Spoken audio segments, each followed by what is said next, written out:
Welcome everyone. Last video में हमने देखा था कि रेसिड्यू किस तरह से फाइंड आउट करते हैं अगर हमें कोई फंक्शन गिवन हो।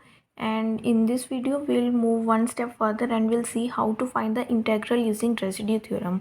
सो सबसे पहले रेसिड्यू थ्योरम क्या है वो देख लेते हैं। If f z is an analytic function in a closed curve C except at a finite number of poles within C, then जो एफ जेड है अगर वो हमारे पास एनालिटिक फंक्शन है कोई किसी भी क्लोज्ड कर्व में, जो कि हम यहाँ पर सी सर्कल, किसी भी सर्कल को अगर हम ले लें तो वो एक क्लोज्ड कर्व रहता है। सो उस केस में हमारे पास integral of f z d z is equal to 2 pi iota multiplied by sum of the residues at the poles within C. तो इंटेग्रल ऑफ एफ जेड हमारे पास हो जाता है 2 पाई मल्टीप्लाइड बाय जितने भी हमारे पास रेसिड्यूज आएंगे उन सभी का हम सम ले लेते हैं, तो वो इसके इक्वल रहता है। तो नेक्स्ट टाइप में हम डेफिनेट इंटेग्रल देखेंगे। सबसे पहले हम एक इजी क्वेश्चन ले लेते हैं जिसमें हमारे पास इनडेफिनेट इंटेग्रल है।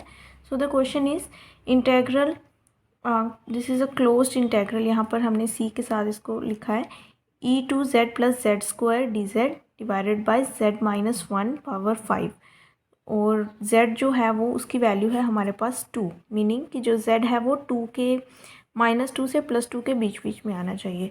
तो अब इसको देखते हैं। सबसे पहले तो हम यहाँ पे जैसे हमने लास्ट वीडियो में किया था कि पोल्स किस तरह से फाइंड आउट करते हैं, सिंपली वही करेंगे। So z-1/5 is equal to 0 and z is equal to 1 of the order 5। So क्योंकि ये हायर ऑर्डर का पोल है तो हमें टाइप 2 का यहाँ पे जो फार्मूला है वो यूज़ करना पड़ेगा।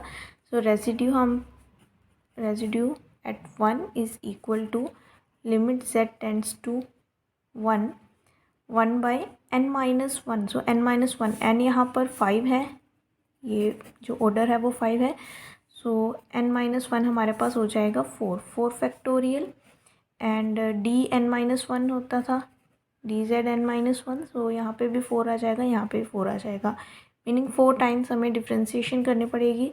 सो z माइनस ए यहाँ पर 1 है, पावर n जो कि यहाँ पर 5 है, एंड एफ जेड हमारे पास है e to z plus z square and divided by z-1/5, और बाहर हमारे पास आ जाएगा एट z इक्वल्स टू 1। तो अभी इसको सॉल्व करते हैं हम। So limit z tending to 1/4 factorial and d4/dz², इसके साथ पूरा कैंसिल हो जाएगा and we are left with e to z plus z square. तो इस पार्ट को ले लेते हैं हम पहले। इसको सॉल्व करने के लिए हमारे पास d/dz 4 e to z plus z square. इस तरह से हम इसको ऐसे भी लिख सकते हैं d/dz of e to z plus z square. तो इसका हमारे पास आ जाएगा d3/dz³ एंड इसकी इंटीग्रेशन जब हम करेंगे, सॉरी डिफ्रेंशिएशन जब हम करेंगे तो हमारे पास आ जाएगा e to z into 2 plus 2z। तो यहाँ पे हमारे पास अब हम ये 2 दोनों में कॉमन ले लेंगे 2, एंड अब हम d2/dz² करेंगे एंड यहाँ पे हम अंदर लिख लेंगे d/dz e to z plus z. तो ये बार बार हमारे पास इसी तरह से हम सेम इसको डिफ्रेंशिएट करेंगे। सो 2 d2/dz² एंड यहाँ पे भी हमारे पास अगेन मल्टीप्लाइड बाय 2 प्लस 1 ये आ जाएगा। तो अब हमारे पास कितना आएगा यहाँ पर 2d/dz एंड अगेन d/dz और ई टू जेड इंटू 2 प्लस 1 ये करेंगे हम। तो यहाँ पे हमारे पास आ जाएगा 2d/dz, और इस चीज़ को हम जब करेंगे तो हमारे पास 2 इंटू ये आ जाएगा e to z into two, तो 4e2z प्लस ये 0। तो अब जो फाइनल है इसी को करेंगे, ये तो 0 हो जाएगा एंड यहाँ पे आ जाएगा हमारे पास 8, सो 8e2z। तो बेसिकली ये जो पार्ट था, ये जो डिफ्रेंशिएशन वाला पार्ट था, इसका जो आंसर आ रहा है हमारे पास दैट इज़ 16e2z। तो अब हमें इंटीग्रेशन फाइंड आउट करना था। So f(z) dz is equal to 2πi and sum of residues. यहाँ पे तो एक ही रेसिड्यू हमारे पास एट 1 आ रहा है, तो सम नहीं करेंगे, सिंपली जितना आया है ये वाला हम इसी को लिख देंगे। तो हमारे पास integration i is equal to, इसकी वैल्यू आ जाएगी 2πi एंड वहाँ पे हमारे पास अगर ध्यान से देखा जाए तो 4 फैक्टोरियल भी था बाहर, विच इज़ 24। सो हम लिख लेंगे 1/24 इंटू 16e2z। तो इसका आंसर जो है हमारे पास आ जाएगा, इसको हम सॉल्व करेंगे तो 12 एंड ये 4, this is 3, so 4/3 pi iota E square. ये z है, जब हम यहाँ पे, इससे पहले हमें इधर लिमिट पुट कर लेनी चाहिए थी। सो जब हम यहाँ पे था हमारे पास limit z tending to 1/4 factorial and इसकी वैल्यू हमारे पास बन रही है पूरी की 16e2z एंड जब हम z में 1 पुट करेंगे तो हमारे पास 16e स्क्वायर इस तरह से आएगा। सो वो यहाँ पे z जो है वो कैंसिल हो रहा है। So this is the final answer for this integral. अभी हम देखते हैं नेक्स्ट टाइप की इंटीग्रेशन जो कि डेफिनेट इंटेग्रल होता है, उसको किस तरह से हम सॉल्व करेंगे with residue theorem. Next type है हमारे पास real definite integrals by contour integration and इस केस में हमारे पास integration is of the type 0 to 2π and function is any trigonometric functions cos theta, sin theta, d theta and the circle is a unit circle. It means उसका जो radius है that is going to be 1। तो ऐसे cases में हम क्या करते हैं कि we will let z equals to e iota theta and यहाँ से हमारे पास डी थीटा जो है that becomes d z over iota z. ये कैसे आ रहा है हमारे पास, सबसे देखिए यहाँ पे z equals to iota theta हमने लेट किया है एंड यहाँ से अगर हम डी जेड फाइंड आउट करते हैं, d z is equal to e iota theta d theta into iota. तो ये जो आयोटा थीटा है ये तो हमारे पास ऑलरेडी z है, so i z d theta d z. So यहाँ से हमारे पास d theta is equal to d z over iota z, ये इस तरह से आ रहा है एंड जो हमारे पास साइन थीटा होगा वो हो जाएगा 1/, हम इसको इस तरह से भी लिख ही सकते हैं 1/2 आयोटा z माइनस 1/z, क्योंकि जो हम एक्सपोनेंशियल वाली फॉर्म में लिखते हैं जब हम ऐसे e iota theta minus e minus iota theta over 2 iota, ये हमारे पास साइन की भी फॉर्म होती है।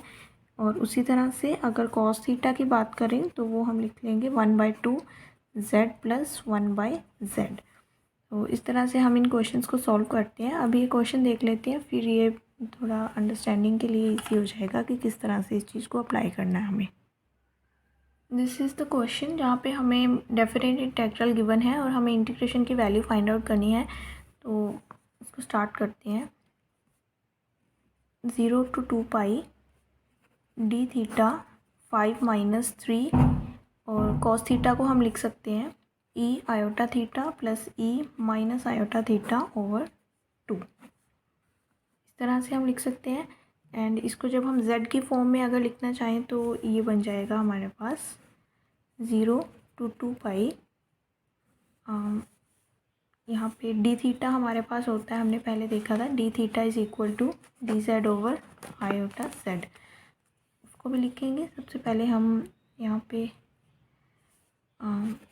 D z over iota z इस तरह से लिख लेते हैं 5 - 3 जेड प्लस 1/z ओवर 2 ये आ जाएगा। एंड अभी अगर हम इसको ये 2 को ऊपर ले जाएं तो यहाँ पे 10 आ जाएगा, 10 एंड ये तो 3 ही रहेगा, तो ये हमारे पास बन जाएगा, सॉरी अब ये 2 पाई नहीं रहेगा, यहाँ पे c लिखेंगे हम simply, c 2 10 minus 3z plus 1/z dz iota z।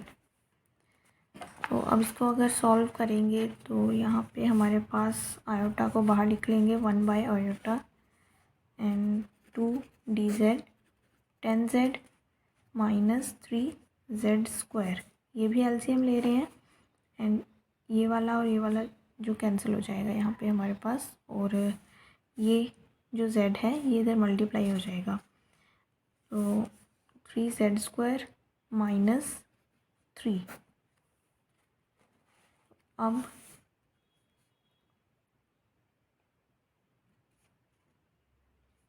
ये जो नीचे आई है इसको हम सॉरी ये जो 2 है ये हम बाहर लिख लेंगे 2/i एंड ये माइनस साइन कहाँ से आया है ये अभी देखते हैं।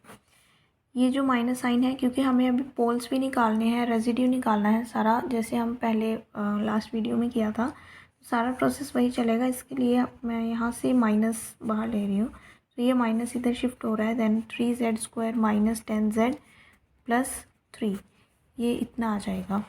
और जब ये पूरी चीज़ को सॉल्व करेंगे तो हमारे पास बनेगा -2/i एंड dz, और ये यहाँ पर क्वाड्रेटिक इक्वेशन बन रही है हमारे पास, तो 3z minus 1 and z minus 3 ये इस तरह से आ जाएगा।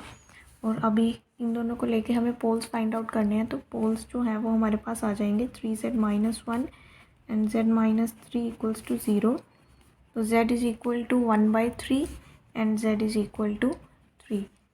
These two are the simple poles. इस केस में हमारे पास डबल पोल्स भी आ सकते हैं, पोल ऑफ ऑर्डर 3 भी आ सकता है, 4 भी, वो डिपेंड करता है। तो बाकी सा अगर हायर पोल्स के लिए आए तो हमें टाइप 2 का रेसिड्यू जो फार्मूला है वो यूज़ करना पड़ेगा। सिंपल पोल्स आएंगे तो हमें टाइप 1 वाला रेसिड्यू फार्मूला यूज़ करना पड़ेगा। यहाँ पे अगर ध्यान से देखा जाए तो हमारे पास यूनिट सर्कल गिवन था, यूनिट सर्कल मीनिंग जिसमें z की वैल्यू जो है वो -1 से +1 के बीच में लाई कर रही थी, इस तरह से गिवन था। तो ये वाला तो हमारे पास कैंसिल हो जाएगा and we are left with this option only. तो z इक्वल्स टू z 1/3 के लिए ही हम रेसिड्यू फाइंड आउट करेंगे, because 1/3 lies inside the circle.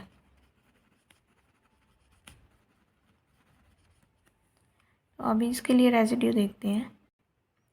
Simple पोल है तो उसके लिए फार्मूला भी फर्स्ट वाला यूज़ होगा, residue for 1/3 is equal to limit 1 z tends to 1/3 z minus 1 z minus 1/3 and f z हमारे पास था 2 आयोटा, उसको लिख सकते हैं, -2/i था, वहाँ पे इंटेग्रल इस तरह से था हमारे पास dz 3z minus 1 and z minus 3 ये वाली चीज़ थी। तो यहाँ पे हम i के साथ मल्टीप्लाई और डिवाइड करेंगे तो हमारे पास 2 आयोटा ही सिंपल बच जाएगा। सो 2 iota z minus 3 3z minus 1 ये चीज़ आ जाएगी। तो अब ये चीज़ को इस फॉर्म में लाना पड़ेगा हमें, तो limit z tends to 1/3 z minus 1/3 2 iota, और ये हमारे पास बन जाएगा z minus 1/3 and z minus 3 तो एज इट इज़ रहेगा, ये और ये कैंसिल हो जाएंगे। तो यहाँ पे z approaches to 1/3 2 iota 3 z minus 3 ये चीज़। तो इसको सॉल्व करेंगे अभी हम 2 आयोटा/3 एंड 1 ये आ जाएगा 1/3, हम यहाँ पे पुट करेंगे z की जगह पर इतना, तो ये हो जाएगा हमारे पास 2 आयोटा/3 ये कैंसिल एंड 1 - 9, तो 2 आयोटा/-9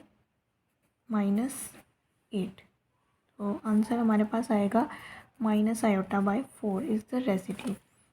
रेसिड्यू की वैल्यू आ रही है माइनस आयोटा बाय 4। हमें निकालना था इंटेग्रल। तो इंटेग्रल जैसे लास्ट टाइप में हमने देखा अभी 2πi and sum of the residues. तो सम ऑफ यहाँ पर तो एक ही रेसिड्यू था हमारे पास माइनस आयोटा बाय 4।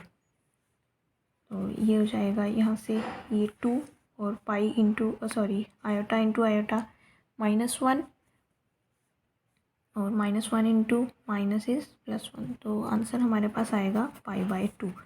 इंटेग्रल की value is π/2 for this case.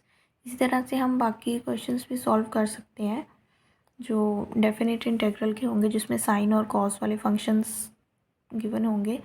तो I hope this video was helpful for you and please like the video, share it and subscribe it if you are new to this channel. Thank you so much for watching.